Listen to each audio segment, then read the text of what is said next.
तो आप सभी को मेरे तरफ से गुड मॉर्निंग, नमस्कार बच्चों सभी को मेरे तरफ से। तो चलिए आज हम लोग बिहार बोर्ड 2025 का क्रैश कोर्स, जो आप लोग थंबनेल में देखा होगा कि बिहार बोर्ड यानी कि क्रैश कोर्स जो हम लोग स्टार्ट कर रहे हैं 2025 का, इसी पे हम लोग चर्चा करेंगे। और बहुत कम समय में हम लगभग एक चैप्टर के 3 से 4 वीडियो बनाएंगे और चैप्टर को समाप्त करेंगे। एकदम क्रैश कोर्स बहुत अच्छा से एकदम जीरो से हाई लेवल लेके चलेंगे बच्चों। तो आपको वीडियो बने रहना है, टाइम को ज्यादा लॉस न करते हुए हम लोग वीडियो को स्टार्ट करते हैं। आप नए हैं तो पहले 1-2 वीडियो देखिए, आप इसके बाद आप अच्छा लगता है तो चैनल को सब्सक्राइब कीजिएगा, नहीं लगेगा अच्छा तो कोई बात नहीं, ठीक है। चलिए हम आगे बढ़ते हैं। तो बिहार बोर्ड 2025 का हम लोग टारगेट लेके चलते हैं। पहला चैप्टर जो आप लोग थंबनेल में देखा था कि वास्तविक संख्या, रियल नंबर्स, इसी पे बातचीत चलेगा, ठीक है। तो पहले हम बच्चों देखिए एकदम बिल्कुल बेसिक लेवल से बात करेंगे, क्योंकि सभी बच्चे एक समान नहीं होते हैं, कोई पढ़ने में तेज होते हैं, कोई कमजोर होते हैं। तो ये पहला पार्ट है, मैं इसमें थोड़ा सा बेसिक बात करूंगा, धीरे धीरे मैं ऊपरे उठने का हाई लेवल तक प्रयास करूंगा। तो आपको भी कुछ सीखने का प्रयास करेगा, मैं बिल्कुल डीप से पढ़ाऊंगा। आइए बात करते हैं। तो पहली संख्या हम बात करते हैं बच्चों प्राकृत संख्या, यानी कि प्राकृतिक संख्या जिसको कहते हैं, और अंग्रेजी में कहते हैं बच्चों नेचुरल नंबर्स।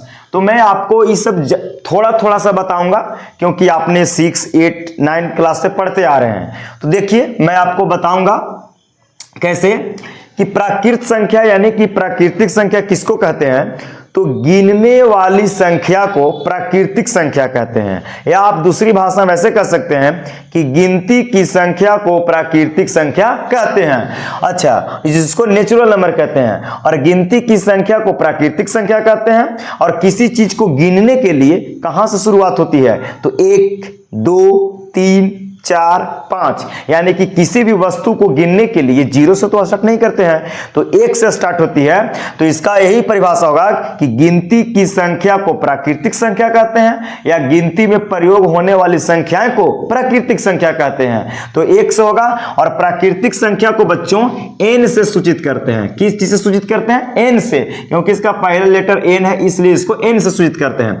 अब n लिखने का मतलब है बच्चों कि हम प्राकृतिक संख्या लिखे हैं, आप समझ। तो इसको मैं आपको स्टार्ट 1 से, 2 से, 3, 4, 5 डॉट डॉट डॉट कहां तक जाएगा बच्चों? अनंत तक। यानी कि बाबू प्राकृतिक संख्या को n से सूचित करते हैं, है ना, बड़ा n से।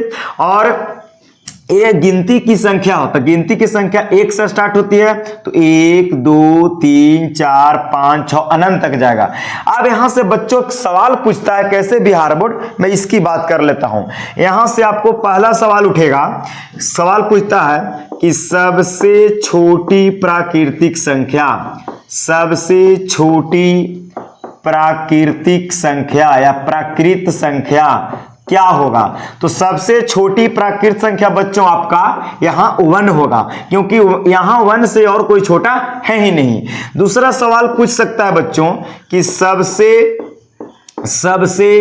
बड़ी प्राकृतिक संख्या, सबसे बड़ी प्राकृतिक संख्या क्या होगा।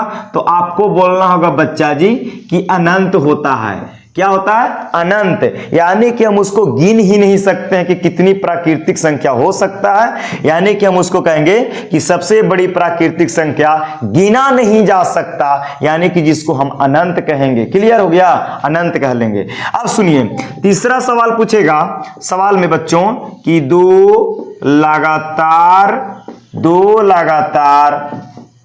प्राकृतिक संख्या का अंतर, 2 लगातार प्राकृतिक संख्या का अंतर क्या होगा बच्चों। तो 1 और 2 में कितना का अंतर है? 1 का 2 और 3 में। तो यहां 2 लगातार प्राकृतिक संख्या अगर आप कहीं से भी लीजिएगा, 2 लगातार, जैसे 1 और 2 लगातार है, तो इन दोनों में कितना का अंतर? 1 का। अगर 2 लगातार 2, 3 लीजिए तो इसमें भी 1 का अंतर। कहीं से भी 2 लगातार, जैसे कहेगा कि 10 और 11, तो 10 11 में कितना का अंतर? 1 का, है ना। यानी कि अंतर पूछे तो बड़ा संख्या में से छोटा संख्या को घटा दिया जाता है। तो अगर आपसे सवाल पूछेगा कि 2 लगातार प्राकृतिक संख्या का अंतर क्या होता है बच्चों, तो 1 होता है। और चौथा सवाल क्या बनेगा कि 2 लगातार प्राकृतिक संख्या का महसा पूछ देगा बच्चा। क्या पूछेगा? महसा। महसा को हम लोग ये गांव नाम से बोलते हैं बच्चों HCF। तो दो लगातार प्राकृतिक संख्या का अगर महसा पूछे, HCF पूछे बच्चा, तो इसका भी 1 ही होगा, आंसर 1 होगा। क्यों? क्योंकि दो लगातार कहीं से उठाइएगा, जैसे 4 और 5, तो ये दो लगातार संख्या है, 4 और 5 का HCF निकालिएगा तो 1 आएगा। 10 और 11 भी 10 और 11 भी दो लगातार संख्या है, 10 और 11, तो इन दोनों का भी अगर आप बच्चा HCF निकालिएगा तो 1 ही मिलने वाला है। तो अगर सवाल पूछे कि दो लगातार प्राकृतिक संख्या का महसा कितना होगा, तो 1 होगा बच्चा जी। ठीक है। अब हम लोग यहां से क्वेश्चन नंबर 5 कैसे पूछता है कि प्रथम n प्राकृतिक संख्याओं का योग पूछेगा। योग के मतलब बच्चा जोड़ होता है। ये भी सवाल कई बार पूछ चुका है कि प्रथम n प्राकृतिक संख्या का योग क्या होता है। तो इसको निकालने के फॉर्मूला होता है बच्चा n इंटू n प्लस 1/2, और यहाँ पे n जो होता है, जहां n होता है बच्चा, वो आपका होता है क्या? n होता है आपका अंतिम संख्या। अंतिम संख्या होता है n। कौन होता है? अंतिम संख्या। तो देखिए आपको यहां से 5 सवाल को याद कर लेना है बच्चों। ऑब्जेक्टिव आ सकते हैं कि सबसे छोटी प्राकृतिक संख्या 1 होते हैं, सबसे बड़ी प्राकृतिक संख्या अनंत होते हैं, और दो लगातार प्राकृतिक संख्या का अंतर 1 होते हैं, दो लगातार प्राकृतिक संख्या का महसा यानी CF 1 होते हैं, और प्रथम n प्राकृतिक संख्या का योग का जो फॉर्मूला होता है बच्चों, वो होता है n इंटू n प्लस 1/2, जहां n का होता है तो अंतिम संख्या। इस पे सवाल पूछेगा बच्चा, क्वेश्चन ऐसे आता है कि प्रथम 10 प्राकृतिक संख्याओं का योग बताइए। प्रथम 10 प्राकृतिक संख्या का योग बताइए। क्या बताइए बच्चा? योग बताइए। योग का मतलब जोड़ होता है। तो प्रथम 10 कहा तो 1 plus 2 plus 3 plus 4 plus 5 plus 6 ऐसे जाना होगा। तो आप कितना जोड़िएगा? इसको जोड़ने के लिए, इसी को जोड़ने के लिए ट्रिक होता है n इंटू n प्लस 1। तो प्रथम यानी 1 से लेके 10 तक के जोड़ना है, तो अंतिम संख्या के काम यहां 10 करेगा। तो यहां n के जगह पर रखेंगे 10 इंटू 10 प्लस 1/2, और इसी को हल कीजिए तो हो जाएगा बच्चा 10 गुने 10 और 1 11, ब्रैकेट हटेगा तो गुना और बटा में 2, और 2 से 10 में भागा दीजिएगा तो 5, 11 5 55, यानी कि प्रथम 10 प्राकृतिक संख्या का योग जो होता है बच्चों वो 55 होता है। लेकिन परीक्षा में आपको ऐसे भी नहीं करना है बच्चों।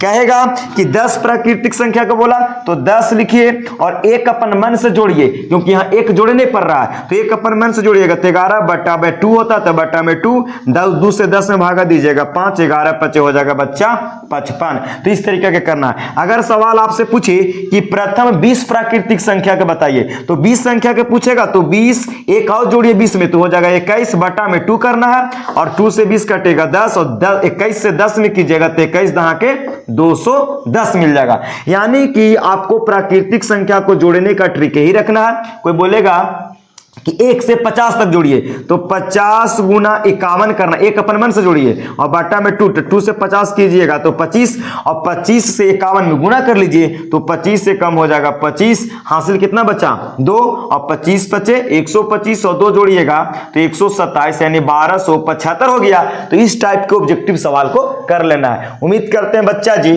कि प्राकृतिक संख्या को हम बहुत आसानी से रिवीजन कर लिए। प्राकृतिक संख्या के बाद हम लोग आते हैं पूर्ण संख्या पे चर्चा कर लेते हैं। तो चलिए इसको हम लोग मिटाने का प्रयास करेंगे। याद की नंबर W है तो इसको पहला लेटर W है, तो पूर्ण संख्या को बच्चा जी W से सूचित करते हैं। इसका परिभाषा सुनिएगा कि गिनती की संख्या में 0 को शामिल करने से क्या बन जाता है, तो पूर्ण संख्या। मैंने क्या बोला कि गिनती की संख्या में, तो गिनती की संख्या x होती है, उसको में 0 को शामिल कर दीजिए। या दूसरा परिभाषा ऐसे भी बोल सकते हैं कि प्राकृतिक संख्या में 0 को मिलाने से पूर्ण संख्या बनता है। यानी कि पूर्ण संख्या बच्चा 0 से शुरू होगा, इसके इसके बाद 1 होगा, 2 होगा, 3 होगा, 4 होगा, 5 होगा, डॉट डॉट डॉट कहां तक जाएगा? अनंत तक जाएगा। कहां तक जाएगा बच्चों? अनंत तक जाएगा।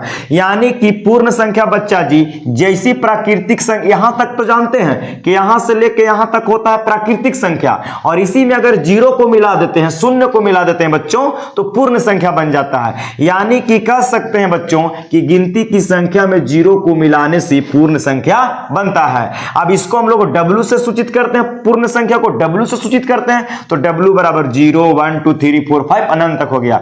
यहां से 2 सवाल बनेंगे, और एक सवाल 2021 के एग्जाम में पूछा गया था कि सबसे छोटी पूर्ण संख्या कौन होती है? सबसे छोटी पूर्ण संख्या क्या होता है? तो सबसे छोटी पूर्ण संख्या बच्चा कौन होगा? इसमें 0 होगा, तो इसका आंसर 0 हो जाएगा। सवाल फिर पूछेगा कि सबसे बड़ी, ऐसे चिन्ह पढ़ने का मतलब कि ये बात लिखिए, सबसे बड़ी पूर्ण संख्या क्या होगा बच्चा? तो इसका जवाब होगा अनंत। क्या होगा? अनंत होगा, इनफिनाइट होता है। ठीक है, इसको भी हम लोग गिनती नहीं कर सकते हैं। तो पूर्ण संख्या याद हो गया होगा, है ना, कि पूर्ण संख्या 0 से स्टार्ट होती है, प्राकृतिक संख्या 1 से स्टार्ट होती है। क्लियर हो गया होगा बच्चों, पूर्ण संख्या भी हो गया। अब इसी के और हम थोड़ा सा डीप में जाते हैं और इसको समझाने का प्रयास करेंगे बच्चा जी, समझने का प्रयास कीजिएगा किस टाइप के। अभी आप तुरंत हम लोगों ने पढ़ा कि प्राकृतिक संख्या को n से सूचित करते हैं। प्राकृतिक संख्या 1 2 3 4 5 6 7 8 डॉट डॉट डॉट कहां तक? तो अनंत तक होती है। और W कहने का मतलब पूर्ण संख्या। पूर्ण संख्या तो बोलेगा, सवाल पहला यहां से ऐसे भी उठता है, आप लोग पढ़े होंगे 9th में, कि क्या सभी प्राकृतिक संख्याएं पूर्ण संख्याएं होती है? पूर्ण संख्याएं होती है, ये आपका जवाब देना होगा। और दूसरा सवाल ऐसे पूछेगा कि क्या सभी पूर्ण संख्याएं प्राकृतिक संख्याएं होती है? प्राकृतिक संख्याएं होती है, ये आपका 2 सवाल हो गया बच्चों।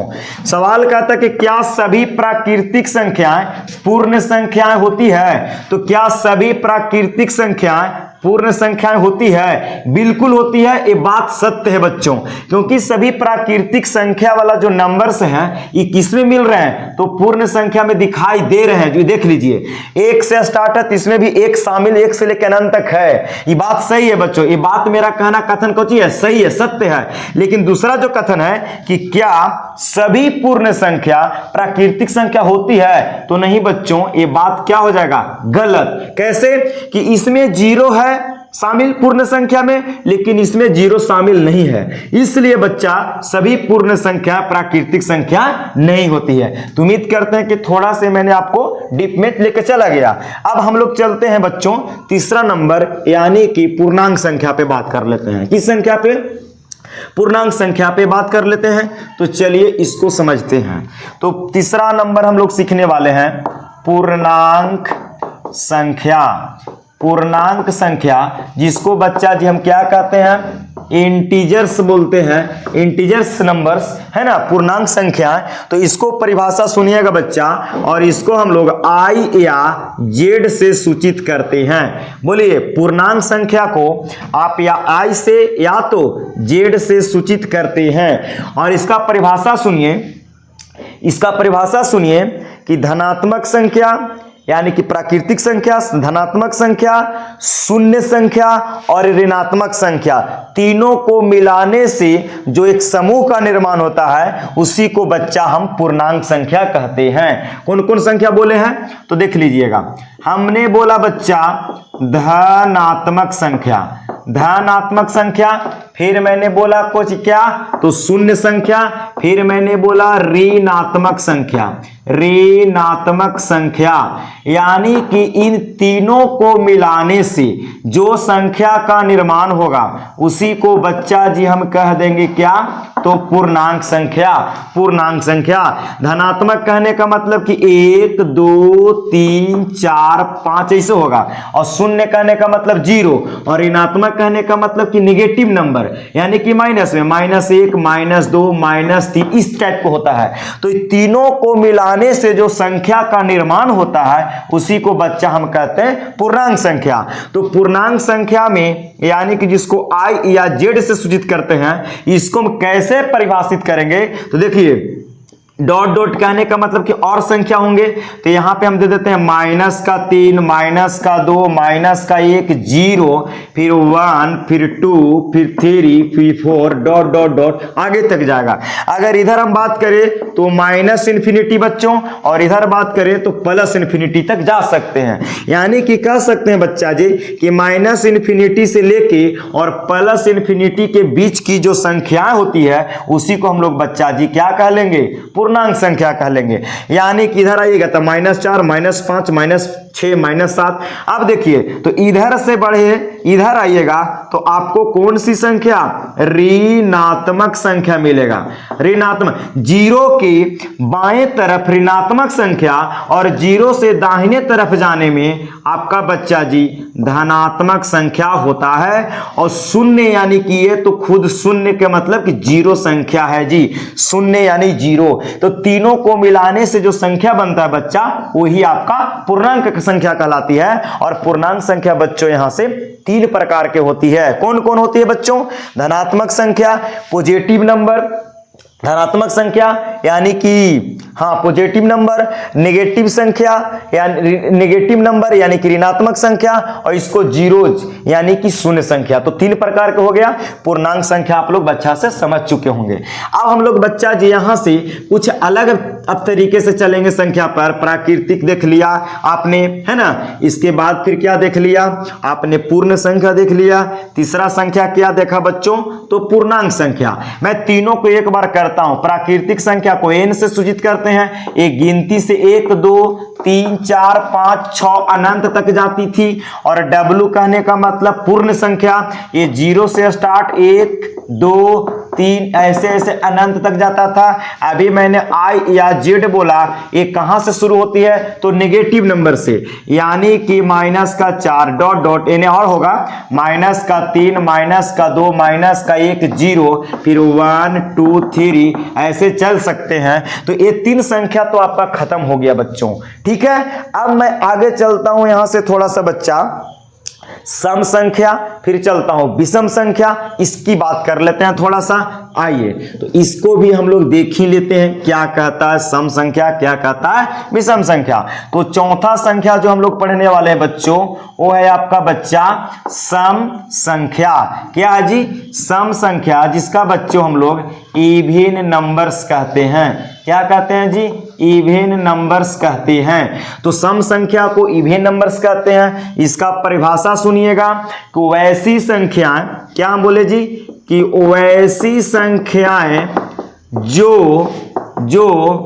2 से पूरा पूरा विभाजित हो, पूरा विभाजित हो बच्चा। पूरा क्या होना चाहिए?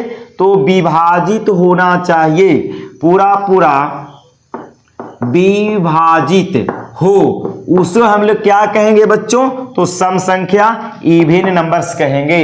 वैसी संख्या जो कितना से बच्चों? तो 2 से पूरा विभाजित होगा, उसको हम लोग सम संख्या कहते हैं। जैसे में कहने का मतलब, एग्जाम्पल के लिए 2, 4, 6, 8, 10, 12 डॉट डॉट और होगा। यानी कि आप 2 से 2 में भागा दीजिएगा तो 1 बार में कट जाएगा। 2 से 4 में भागा दीजिएगा 2 बार में कटेगा।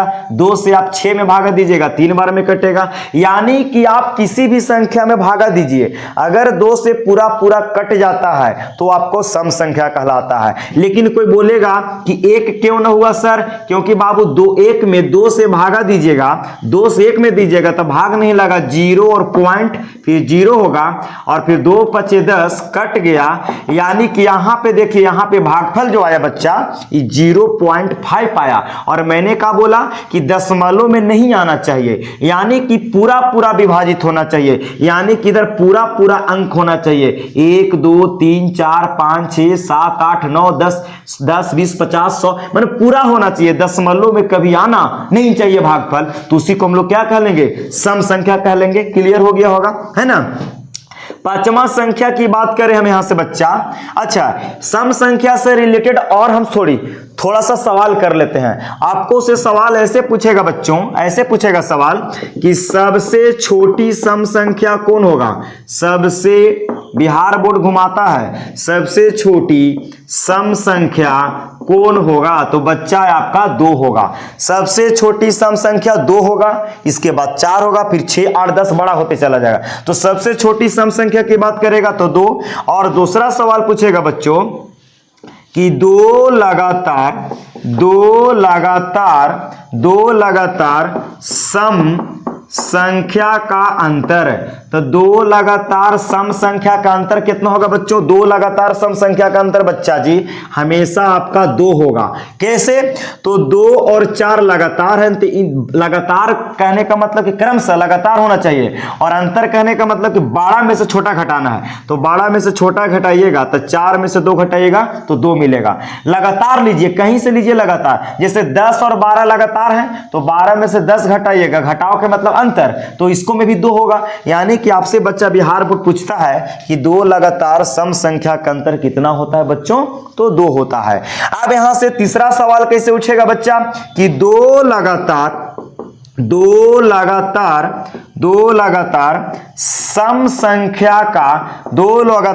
सम संख्या का HCF, यानी कि बच्चा महसा पूछेगा। क्या पूछेगा, महसा, यानी कि HCF जिसको हम लोग कहते हैं। तो 2 लगातार सम संख्या का महसा होता है बच्चा, ये भी आपका 2 ही आंसर होगा।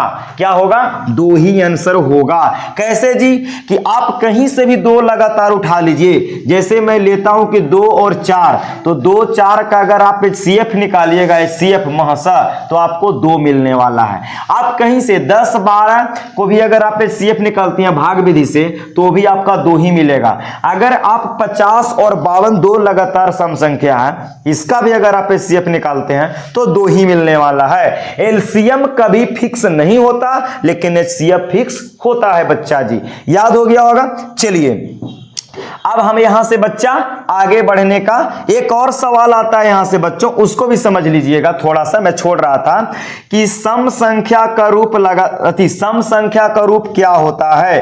तो सम संख्या का जो रूप होता है बच्चा, सम संख्या का रूप होता है, तो मैं यहां पे अभी 2m लिखता हूं, 2m, और यहां पे m जो होगा बच्चा वो क्या होगा, तो m आपका यहां पे पूर्णांक होगा। m का होगा, पूर्णांक होगा। अगर आप यहां m के जगह पर 1 लेते हैं तो m के जगह m यहां पे मैंने क्या बोला हूं, पूर्णांक। क्या बोला हूं, पूर्णांक। यानी कि आप नेगेटिव पॉजिटिव कुछ भी ले सकते हैं, उससे कोई दिक्कत नहीं है बच्चा।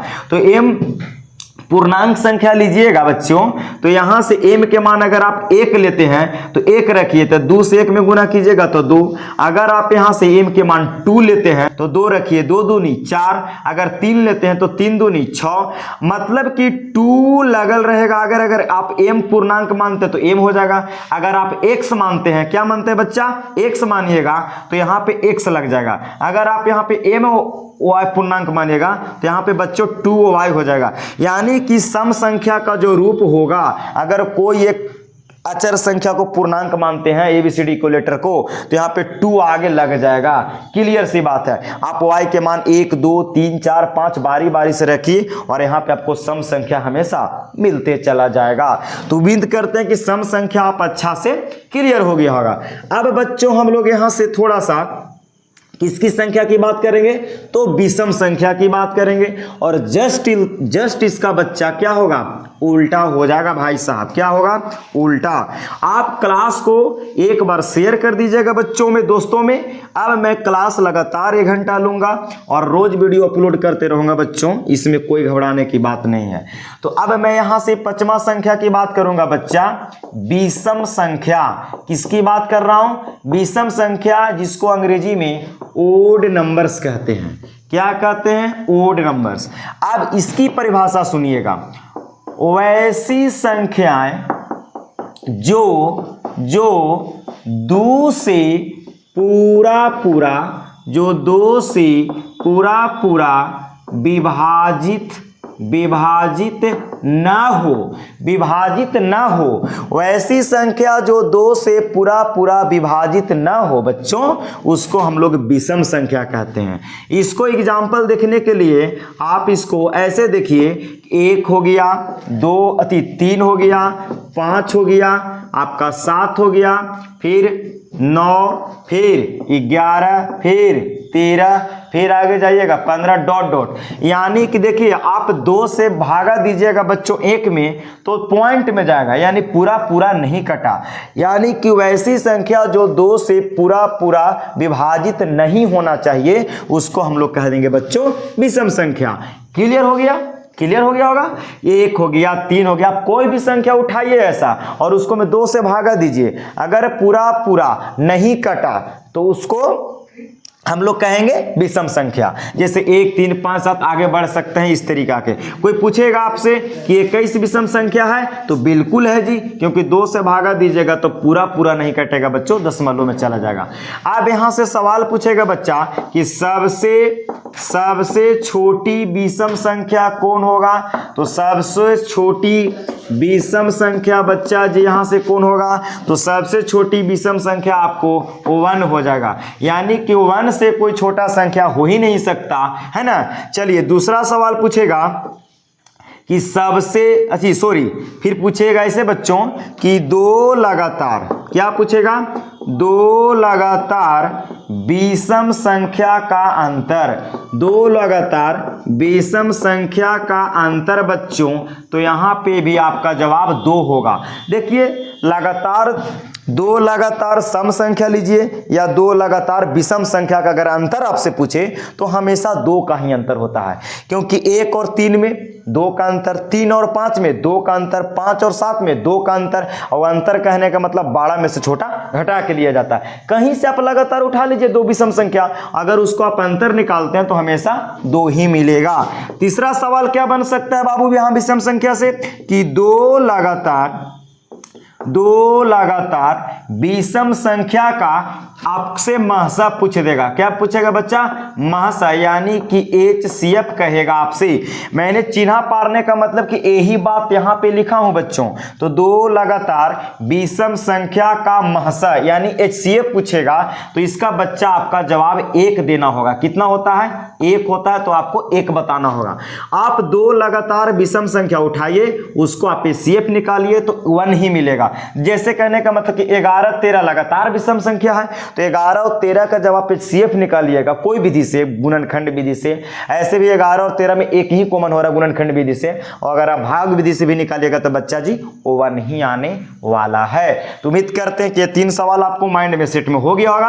अब बच्चों हम लोग यहाँ से सम देख लिए, विषम संख्या देख लिए। सम संख्या किसको कहते हैं? जो 2 से भागा दे तो पूरा पूरा कटे सम कहलाएगा, जो 2 से भागा दे पूरा पूरा नहीं विभाजित होगा तो विषम कहला जाएगा। ये सवाल मैंने आपको ये सब रिवीजन करवा दिया।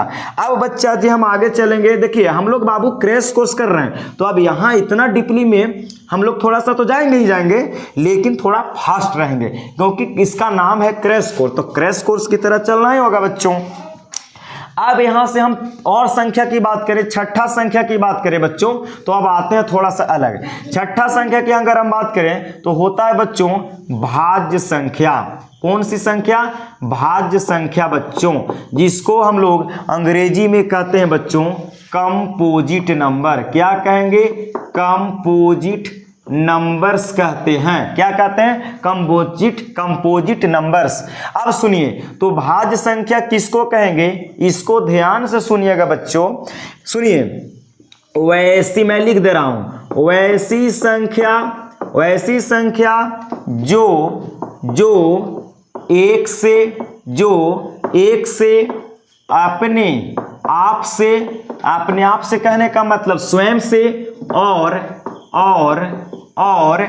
अन्य संख्या से भी कटे, और अन्य संख्या से भी कटे तो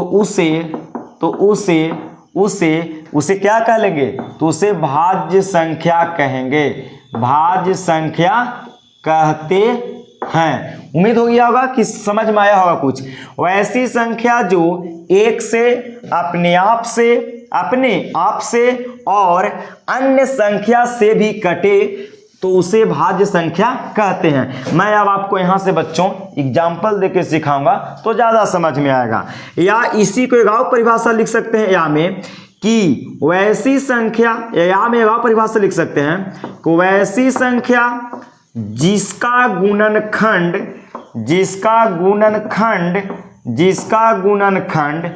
2 से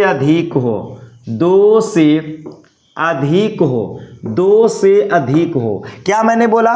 वैसी संख्या जिसका गुणनखंड 2 से अधिक हो, यानी कि 2 भी नहीं होना चाहिए, 2 से अधिक हो, उसको हम लोग कहेंगे भाज्य संख्या, कंपोजिट नंबर। एग्जाम्पल के लिए बच्चों कि 1, 2, 3 आप ही चुन के बताइएगा कि कौन होगा भाज्य संख्या और कौन नहीं होगा। बोलिए।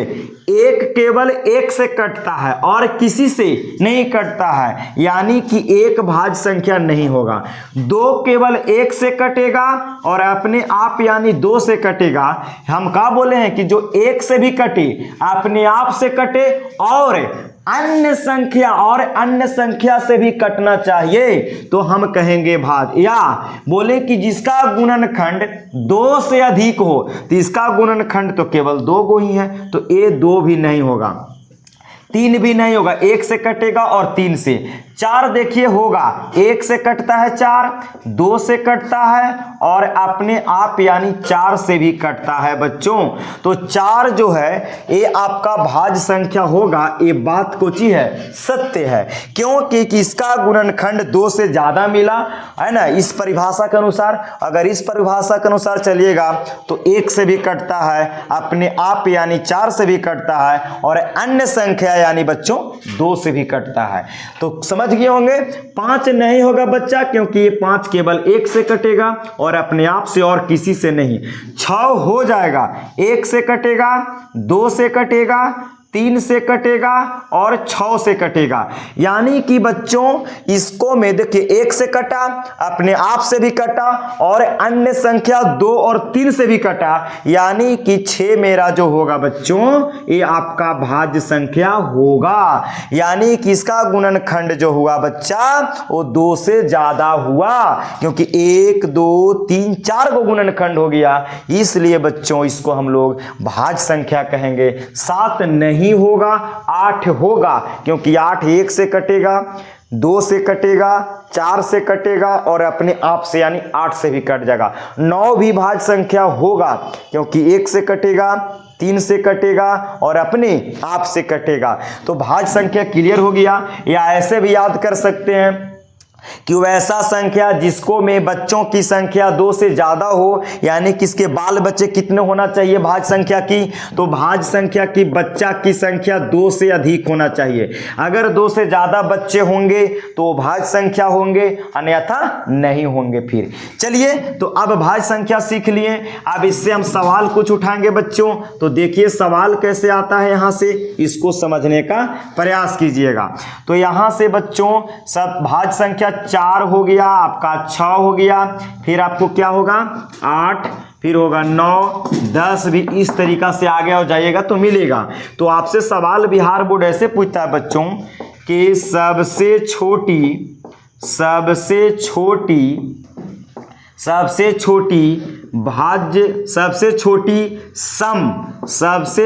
सम भाज्य संख्या कौन होगा? सबसे छोटी भाज्य सम संख्या कौन होगा? सबसे छोटी सम भाज्य संख्या कौन होगा? तो सम कहने का मतलब कि जो 2 से भागा दे पूरा पूरा कट जाए। तो देखिए 4 जो है बच्चा ये आपका सम संख्या भी है और ये आपका भाज्य संख्या भी है और सबसे छोटी संख्या है। यानी कि 4 से कोई छोटा संख्या हो ही नहीं सकता जिसको हम लोग भाज्य संख्या संख्या के अंतर्गत रख सकते हैं, यानी कि सबसे छोटी संख्या आपका 4 होगा। एक बात और याद रख लीजिएगा बच्चा जी कि भाज्य संख्या के और नाम होते हैं। देखिए और नाम, एक दूसरा नाम ये भाज्य संख्या को होता है यौगिक संख्या भी कहा जाता है कभी कभी, तो आपको एग्जाम घुमा भी सकता है, यौगिक संख्या भी कह सकते हैं भाज्य को। और तीसरा नाम इसका हो सकता है संयुक्त संख्या। क्या होता है बच्चा? संयुक्त संख्या होता है, यानी कि बच्चों भाज्य संख्या के 3 गो नाम हो गया, एक भाज्य संख्या, एक यौगिक संख्या, एक संयुक्त संख्या। ये तीनों आपको याद रखना है। कभी कभी भाज्य न देख के यौगिक पूछेगा, कभी संयुक्त पूछेगा। तो सबसे छोटी सम भाज्य संख्या 4 या सबसे छोटी सम संयुक्त संख्या कह देगा तो 4 ही होगा। क्लियर हो गया? आगे बढ़ते हैं, ठीक है। अब इसके बाद भाज्य संख्या खत्म हो गया। अब हम आपको लेके आते हैं बच्चों अभाज्य संख्या, यानी कि जिसको हम लोग प्राइम नंबर कहते हैं। क्या कहते हैं बच्चों? प्राइम नंबर कहते हैं। इसको समझिएगा।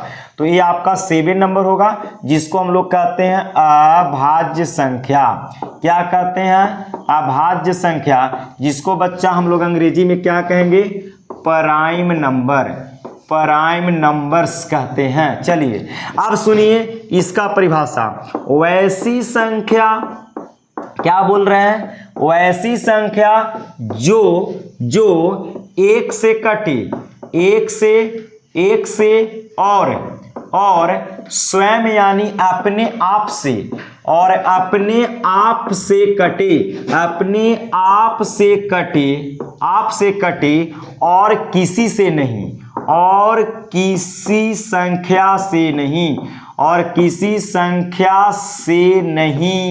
नहीं कटे, उसे हम लोग क्या कहेंगे? तो उसे हम लोग अभाज्य संख्या कहेंगे। या में करके दूसरा परिभाषा कैसे लिखिएगा कि वैसी संख्या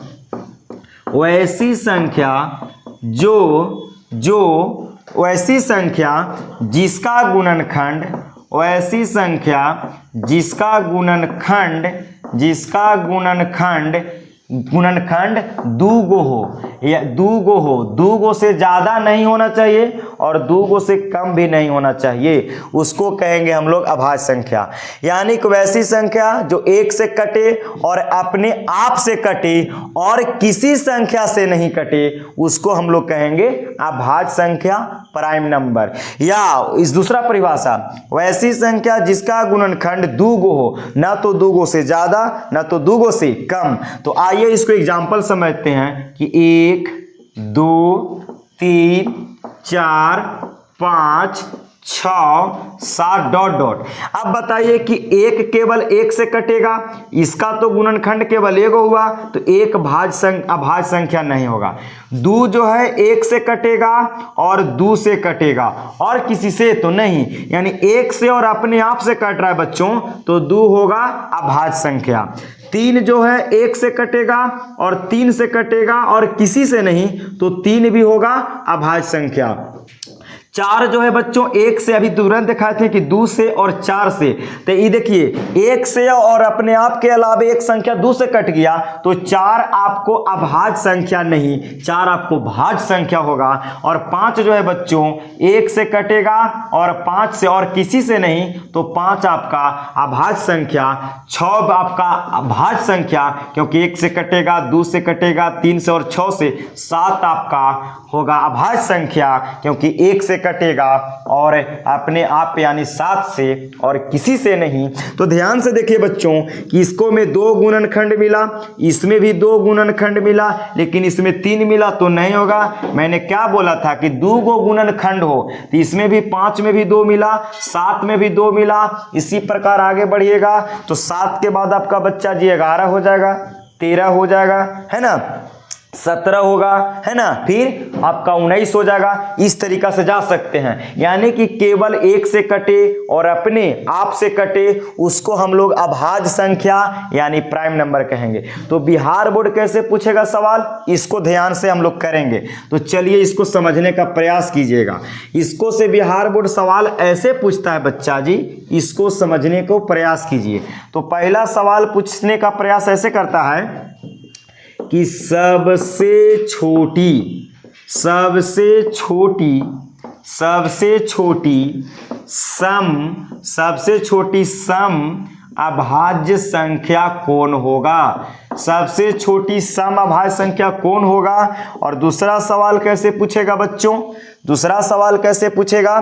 तो सुनिए कि 1 से, ये बहुत बढ़िया सवाल है कि 1 से 100 तक के 1 से 100 तक प्राकृतिक संख्या में कितने अभाज्य संख्या होते हैं? कितने अभाज्य संख्या होती हैं? दो सवाल पूछा जाता है, बहुत बढ़िया सवाल है। सबसे छोटी सम अभाज्य संख्या कौन होगा? तो ये बच्चा आपका 2 होगा। क्यों? क्योंकि 2 आपका सम संख्या है, क्योंकि 2 से पूरा कटता है। अभाज्य संख्या कैसे सर? क्योंकि 2 जो है सबसे छोटा भी है और 2 1 से कटेगा और अपने आप से कटेगा बच्चों, और किसी से नहीं कटेगा, इसलिए 2 सबसे छोटी भी है और सम भी है और अभाज्य संख्या भी है। क्लियर? अब दूसरा सवाल कि 1 से 100 तक प्राकृतिक संख्या में कितने अभाज्य संख्या होते हैं? यानी कि 1 से 100 तक जाइएगा तो कितने अभाज्य संख्या मिलेंगे? तो आपको याद कर लेना बच्चा कि 25 होते हैं, तो आपका आंसर 25 हो जाएगा। यानी कि 1 से 100 तक पूछा जाए तो 25 इसका संख्या होता है। जैसे में कि 2 हो गया, 3 हो गया, 5 हो गया, 7 हो गया, फिर आगे जाइएगा तो 7 के बाद क्या होगा? 11 होगा, 13 होगा, 17 होगा, 19 होगा, 23 होगा, 29 होगा, इस टाइप के जाइएगा, 31 होगा। तो ऐसे गिनते जाइएगा 1 से लेकर 100 तक, तो अभाज्य संख्या आपको टोटल 25 मिलेंगे। तो आपको याद कर लेना है कि 1 से 100 तक की गिनती की संख्या में, यानी प्राकृतिक संख्या में आपको 25 संख्याएं होती है अभाज्य संख्या। तो उम्मीद करते हैं कि अभाज्य संख्या आपको क्लियर हो गया। अब बच्चा जी यहाँ से हम आगे की ओर बढ़ेंगे और उसको समझने का प्रयास कीजिएगा। तो यहां से याद हो गया होगा कि अभाज्य संख्या किसको कहते हैं? बताइए। कि वो ऐसी संख्या जो 1 से कटे, अपने आप से कटे और अन्य संख्या से कटे, उसको कहेंगे बच्चों हम लोग कोची भाज्य कहेंगे। कोची कहेंगे? भाज्य। और अभाज्य किसको कहेंगे? अभाज्य जो 1 से कटे और अपने आप से कटे, 1 से कटे और अपने आप से कटे और किसी से नहीं। और इसमें क्या होता है कि 1 से भी कटे, अपने आप से कटे और अन्य संख्या से भी कटे, तो उसको हम लोग कहते हैं भाज्य। अब इसको याद कैसे करेंगे? तो इसका गुणनखंड तोड़िएगा तो 2 से अधिक मिलेगा और इसका तोड़िएगा तो केवल गुणनखंडों की संख्या 2 मिलेगा।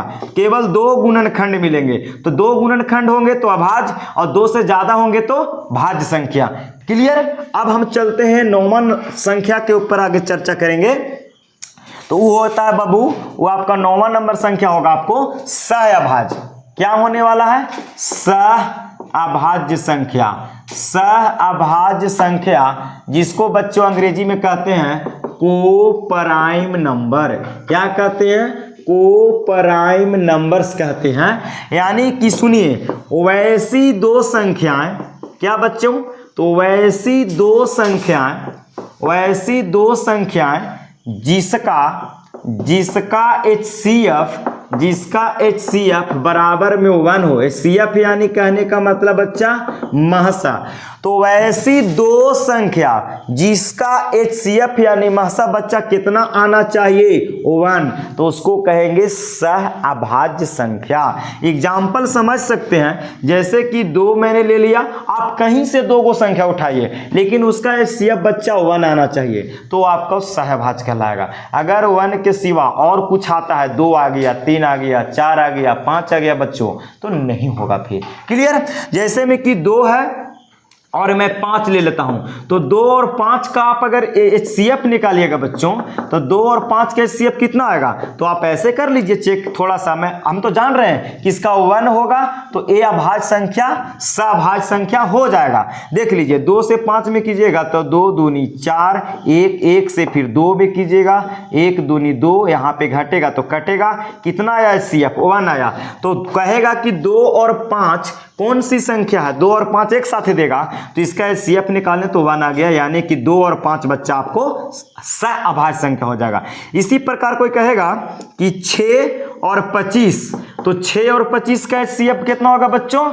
तो इसका भी आप निकालिए, तो 6 से 25 में भागा दीजिएगा तो 6 चौके 24, 1 से बचेगा 1 से 6 में, इसका भी HCF 1 आएगा, तो ये भी आपका सहाभाज्य बनेगा। लेकिन कोई ऐसे पूछे कि 4 और 20 होगा, तो 4 और 20 का बच्चा जी HCF कितना होगा, तो 4 से 20 में दीजिएगा तो 4 5 20 कट जा रहा है, 4 रहेगा HCF, तो ये आपका बच्चा सहाभाज्य संख्या नहीं होगा। हमने क्या बोला, तो वैसी दो संख्या जिसका HCF कितना होना चाहिए 1, तो अगर 1 होता है तो वो आपको सहाभाज्य संख्या हो जाता है। अगर 1 के सिवा 2 आ जाए, 3 आ जाए, 5 आ जाए ऐसे, तो ये नहीं हो सकता है।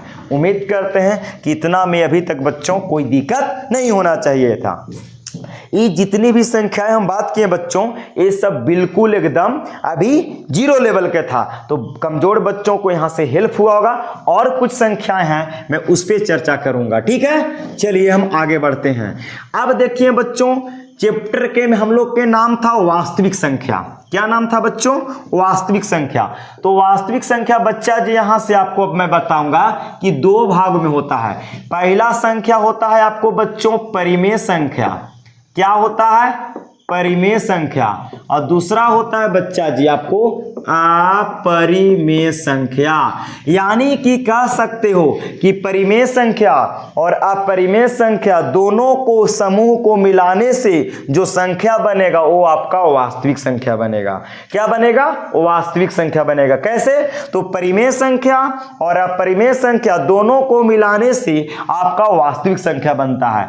परिमेय संख्या किसको कहते हैं बच्चों, तो वैसी संख्या जो P/Q के रूप में, P/Q के रूप में हो जहां Q नॉट इक्वल टू क्या होना चाहिए, 0। यानी कि बच्चा Q के मान 0 नहीं, यानी कि हर में कभी 0 होना नहीं चाहिए, तो वो आपको कहेंगे परिमेय संख्या। आप परिमेय संख्या किसको कहेंगे, तो जो संख्या जो P/Q के रूप में न हो, P/Q के रूप में न हो, उसको हम लोग कहेंगे अपरिमेय संख्या। ये P/Q के रूप में नहीं होना चाहिए। अब एग्जांपल से समझते हैं। कोई पूछेगा कि 1/2 परिमेय संख्या है, तो बिल्कुल है जी।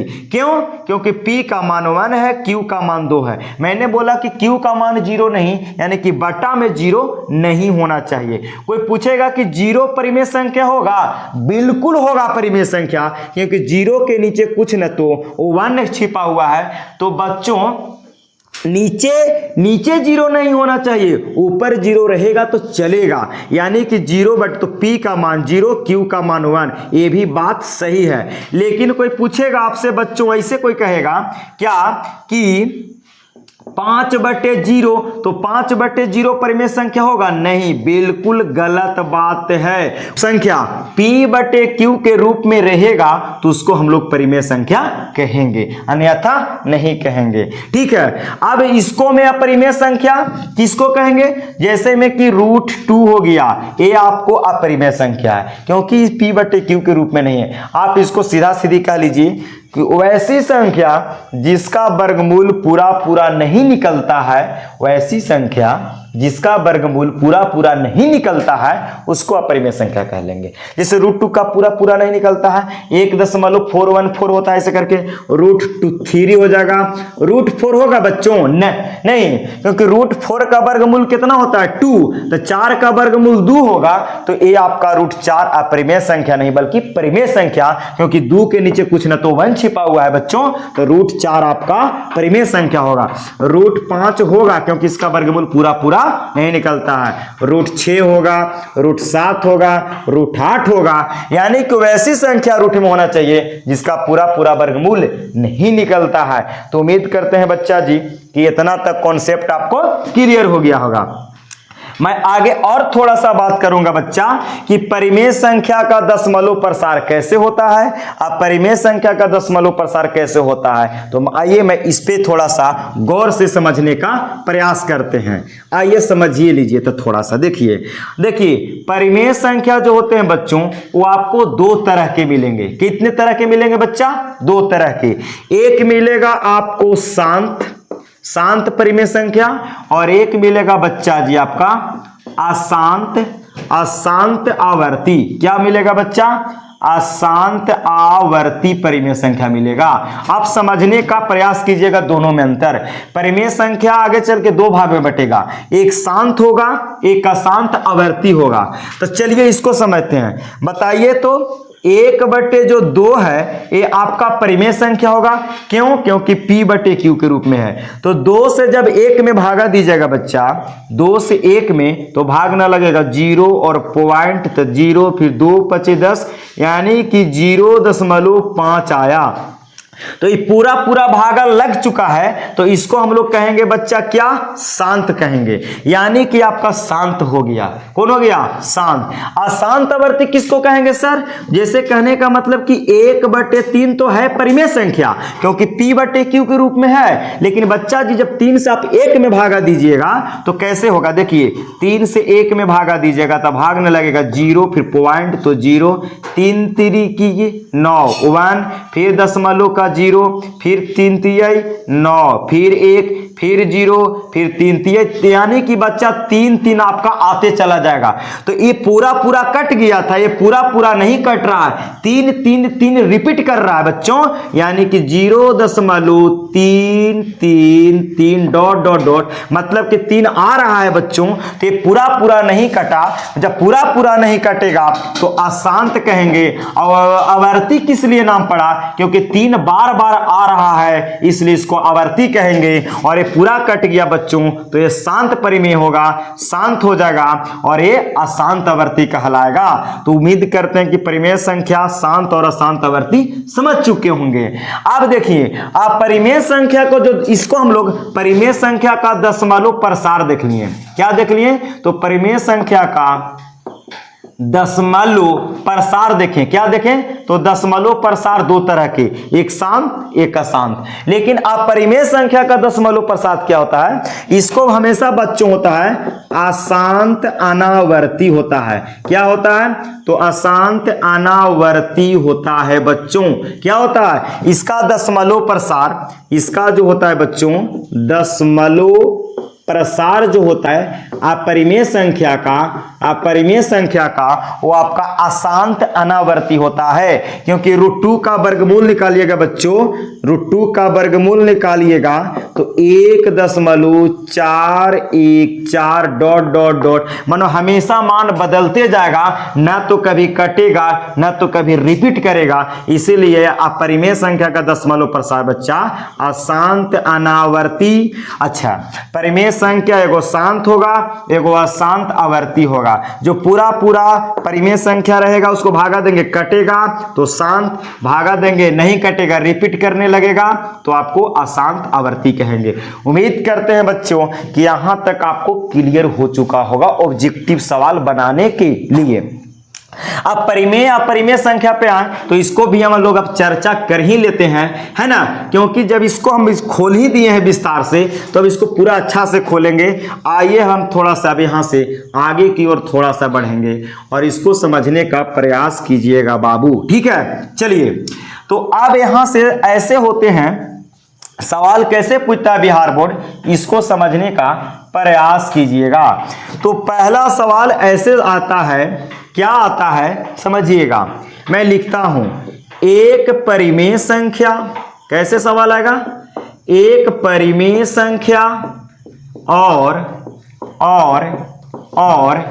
एक अपरिमेय संख्या, एक अपरिमेय संख्या का योग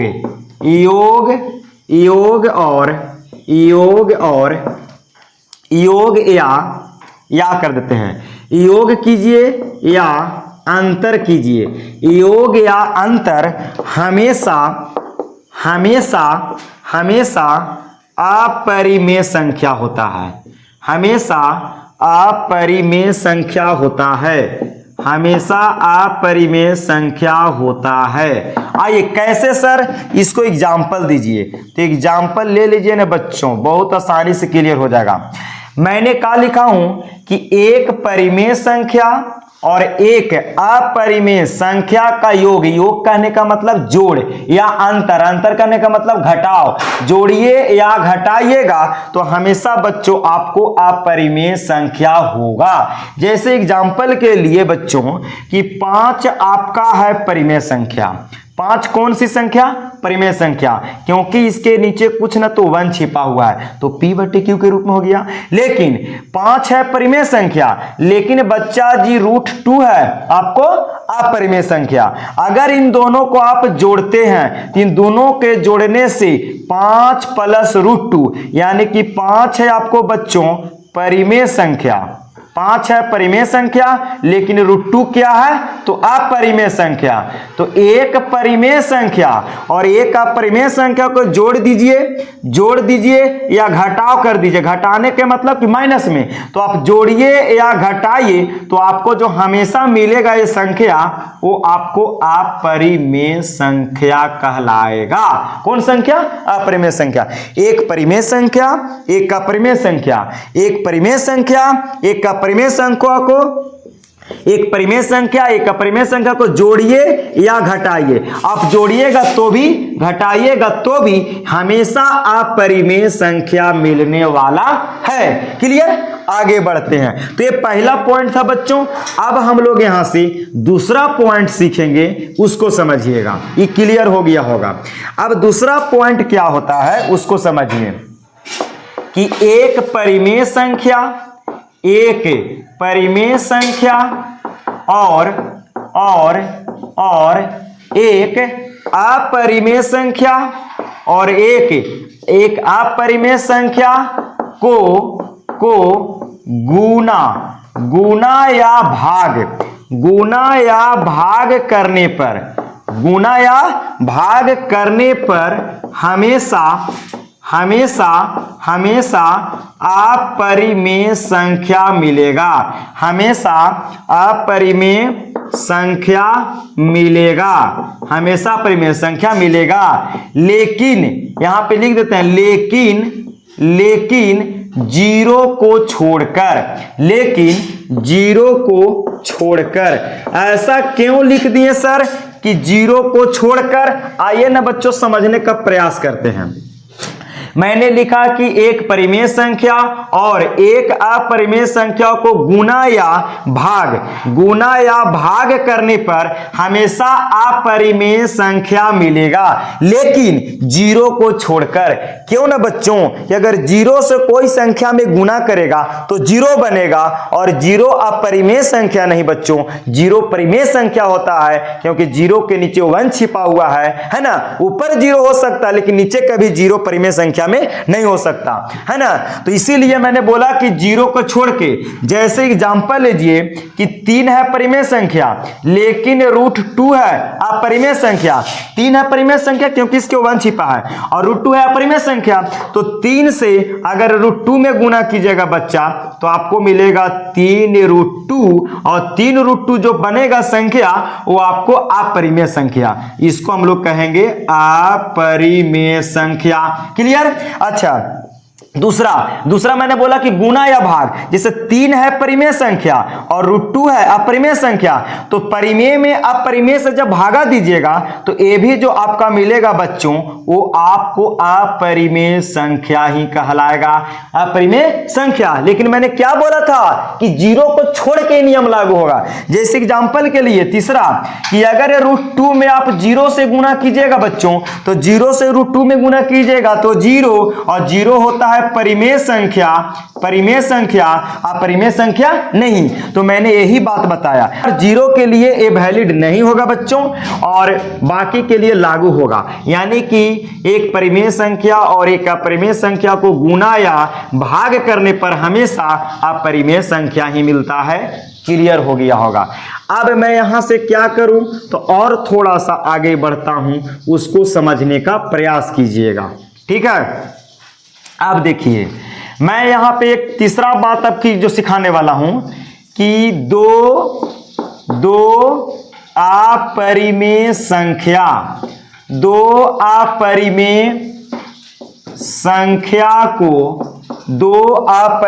संख्या को अपरिमेय संख्या को, दो अपरिमेय संख्या का जोड़ घटाव गुना और भाग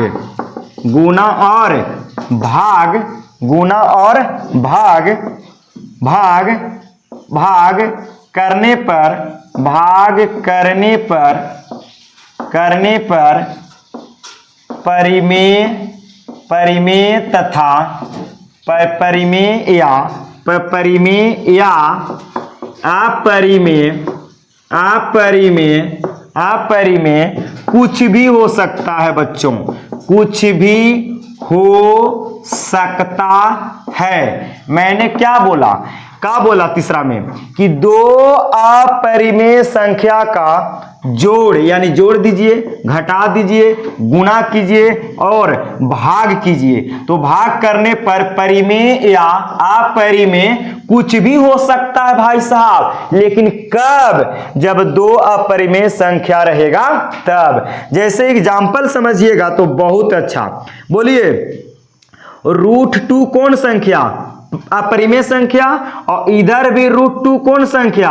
अपरिमेय संख्या। दोनों अपरिमेय और दोनों को आप जोड़ दीजिए। पहला कंडीशन जोड़ कर रहा तो जोड़िए, तो √2 जोड़िएगा तो आपको 2√2 हो जाएगा, क्योंकि एक √2 2√2 और 2√2 कौन संख्या बच्चों? तो अपरिमेय संख्या कहलाएगा। कौन संख्या? अपरिमेय संख्या। दूसरा सवाल बच्चों, मैंने घटाने के लिए बोला था, तो √2 माइनस के √2 कीजिएगा बच्चों, ताकि अपरिमेय में से अपरिमेय को घटा रहे हैं, तो √2 में से √2 घटाइएगा तब प्लस माइनस कटेगा, 0 मिला, और 0 आपको कौन सी संख्या बन रहा है बच्चों? तो 0 आपको परिमेय संख्या बन रहा है, क्योंकि 0 के नीचे कुछ ना तो 1 छिपा हुआ है। क्लियर? तीसरा सवाल करते हैं। बोले थे कि का गुना करने पर, जैसे कहने का मतलब कि √2 और √2 को आप गुना कीजिएगा बच्चों, √2 दोनों अपरिमेय संख्या और दोनों को गुना कीजिएगा तो रूट में 2 गो संख्या एक रहता है, तो बाहर 1 गो निकलेगा 2, यानी कि 2 आपको बन गया बच्चों क्या?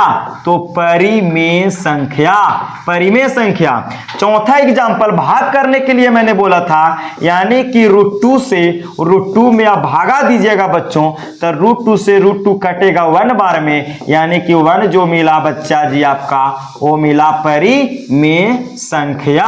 तो इसीलिए मैंने बोला कि दो अपरिमेय संख्या का जोड़ दीजिए, घटाव कीजिए, गुणा कीजिए, या भाग करने पर परिमेय या अपरिमेय कुछ भी हो सकता है, वो कंडीशन के ऊपर निर्भर है यार, लेकिन दोनों अपरिमेय होना चाहिए। जैसे मैंने √2 जोड़ा तो 2√2 और 2√2 अपरिमेय हो गया। √2 में से √2 घटा दिया, दोनों अपरिमेय को घटाया तो 0 मिला बच्चों, और 0 परिमेय संख्या। अब देखिए √2 दोनों अपरिमेय गुना किया तो 2 गो रूट में रहता तो बाहर 1 गो निकलेगा 2, और 2 परिमेय संख्या बना, और √2 से √2 में भागा दिया तो 1 बार में कटा, 1 भी परिमेय, तो परिमेय भी मिल रहा था और अपरिमेय। कब? तो जोड़ने, घटाने, गुना कुछ भी हो सकता है, वो तो बच्चों कंडीशन पर निर्भर करेगा। उम्मीद करते हैं कि ये भी टॉपिक आपको कवर हो गया होगा बच्चों। अब परिमेय संख्या के बीच में, दो अपरिमेय संख्या के बीच में कितने अपरिमेय संख्या होता है? तो आपका ऑप्शन रहेगा अनगिनत। क्या मारना है ऑप्शन? सही आंसर अनगिनत। सवाल ऐसे भी पूछेगा दूसरा, अगला, कि दो परिमेय संख्या के बीच में कहने लगेगा, तो दो परिमेय संख्या के बीच में पूछेगा तो इसका भी जवाब देना कि अनगिनत परिमेय संख्या होती है। दो परिमेय संख्या के बीच में भी अनगिनत परिमेय संख्या, और दो अपरिमेय संख्या के बीच में कितने अपरिमेय संख्या? तो अनगिनत होते हैं। तो ये था आपका पूरा बच्चों बेसिक का जड़। और अगले वीडियो में मैंने क्या करूंगा कि पूरा थ्योरी जो अब आने वाला है, एकदम जबरदस्त तरीका से मैं उसको लेके आऊंगा और उसको साथ में थ्योरी भी दूंगा, क्वेश्चन भी दूंगा, प्रैक्टिस भी करवाऊंगा और प्लस में क्वेश्चन बैंक भी सोल्व करूंगा। यही होता है बच्चों क्रैश कोर्स का कमाल। तो वीडियो कैसा लगा आप कमेंट बॉक्स में जरूर कीजिएगा। अब आपको लगता होगा कि कुछ सीखे तो चैनल को सब्सक्राइब कीजिएगा और दोस्तों में ज्यादा से ज्यादा फैलाने का कोशिश कीजिए। मैं आपको डेली क्लास इसी तरीका से लूंगा और पूरा मैथ को करवाऊंगा और क्वेश्चन बैंक भी सोल्व करवाऊंगा। पहले थ्योरी दूंगा, इसके बाद क्वेश्चन, फिर मैं नेक्स्ट वीडियो में मिलूंगा। बच्चों सभी को मेरे तरफ से देखने के लिए तहे दिल से धन्यवाद।